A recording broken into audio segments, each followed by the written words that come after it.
All right, we're back here at Song of the Day, coming to you from the Rock Cave as usual. I'm your host, Mark Pierce. Got a case of the Mondays today, anyone? Anyway, hope you're all doing well out there. What do we got going on today? We have caught up in the calendar department. It is June 29th, and we have another birthday today. I'm excited about today. This is kind of an interesting topic, like this band. Colin James Hay is 67 years old, sorry. 67. Who's Colin James Hay? The lead singer and founding member of Men at Work. Think about Men at Work. Everyone knows Men at Work songs. They were so huge in the early 80s, right? But when you think about their history, it's pretty incredible. We'll talk about that. I'm not going to get to the ending so quickly. Colin James Hay, born in Scotland, moved to Australia at the age of 14, and then would later move to the United States and become a citizen, I believe. Yes. Anyway, formed in 1979 loosely with 3 of the 5 members, and then a couple more coming along, and then officially right around 80, coming up with the name Men at Work, which was suggested by Colin Hay. They were a pub band, basically, a bar band, but they got a huge following, and very much in demand, very well paid, and the biggest unsigned act at the time in Australia, New Zealand. They finally, they put out a record. They self-financed their own record, and they put out a 45, and the song was called Key Punch Operator. And the B-side of that in 1980 was the song Down Under. Think about that for a minute. That was 1980. They had the B-side of Down Under. 1981, they're signed to CBS Records, a division of CBS Records of the United States, but there's nothing to do with the United States. They're signed to the Australian-only arm of CBS Records.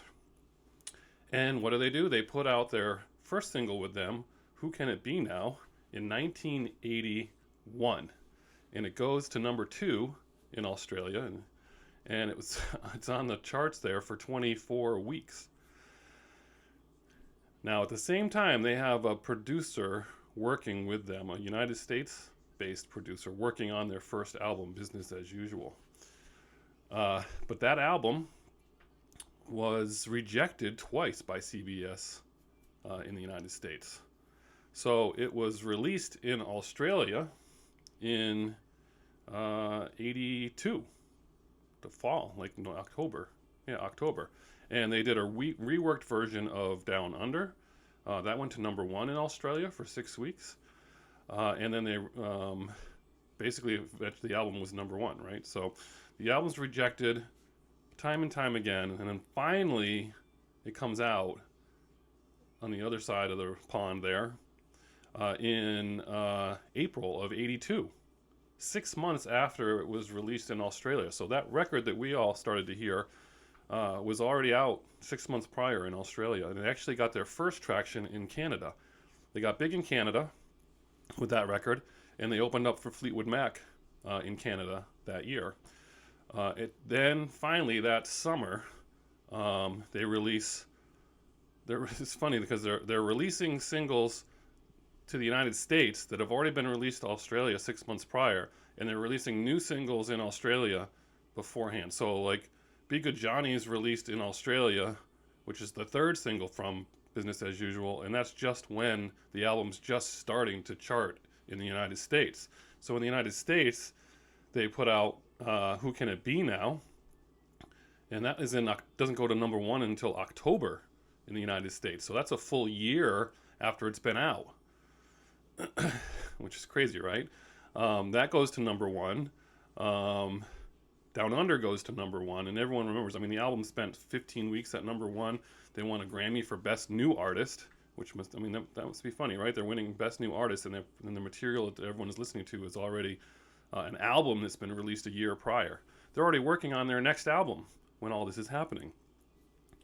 And so they're huge. Everyone remembers when Men at Work was just huge in the United States that year. I mean, that's all you could talk about. That's all you heard about was that. MTV, obviously, all over MTV. And why not? That record, Business as Usual, great songs on there. Who Can It Be Now? Now, I love that whole album. I love everything. I love all the songs on there. I don't know if anyone's ever listened to it, the whole thing, but I Can See It in Your Eyes, Down Under, Underground, Helpless Automation, Be Good Johnny, Touching the Untouchables, Catch a Star, Down by the Sea. I love all those songs. They actually hold back the second album, Cargo, because it's just getting so much attention in the United States. It's already recorded, so think about that. They've already recorded 82, 83. They've already recorded their two biggest albums. They're already done. They finally do release Cargo in April of 83, and that goes to number 1 in Australia. That has Overkill, Dr. Heckle, Mr. Jive, It's a Mistake. Also huge hits, right? But then what happens? Basically, by the time that happens, the band's already fighting, and 2 of the members leave. They put out an album called Two Hearts in 85 with the people who aren't even in the band anymore. And that album does terribly, and they're done by 86. They break up. So in essence, first of all, if you saw Men at Work in concert, you really only had 1 year to see them. They opened for Fleetwood Mac, they opened for Tom Petty and the Heartbreakers, and they opened up for In Excess. Basically, 82 to 83, essentially. Oh, they played the US the US Festival. They played that. Big deal, right? But you really had like maybe 18 months to see Men at Work, and that was it. They were done. That's crazy, right? I mean, it was just a flash in the pan. But their music to this day we still hear it. It's good stuff. What happens after that? They're done in 86. Colin James Hay goes solo. He actually does quite well with his solo albums. Continues to tour. They fought over the band name. They did some work together, but right now you can still see Colin James Hay in concert. He's on my list every time he comes around to the Infinity Hall here in Hartford. I seem to miss him, but I've heard excellent things about his concerts. His first solo album, great song called Hold Me. The name of the album is Looking for Jack. So that's good stuff. Anyway, so how am I going to pick song of the day? I don't know. I think you're going to be surprised. If you say to me, Mark, what is your favorite Men at Work song? It is easy for me to say, but it's not going to be one of the ones that you think of. My favorite Men at Work song is Catch a Star. Absolutely. It absolutely is. And then number 2 is Overkill.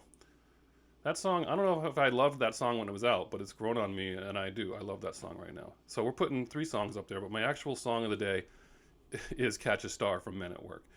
We'll put Overkill on there, and then we're going to put his solo song on there, Hold Me, because that's a great song. So check those out. Yep, I'm skipping over all those hits, people. I do love those songs, but I'm skipping them this time. Maybe we'll revisit it when the anniversary of Business as Usual comes around in the fall. Anyway, I managed to get 8 minutes on at Men at Work. That's not too bad. As usual, enjoy your Monday. That's your songs of the day.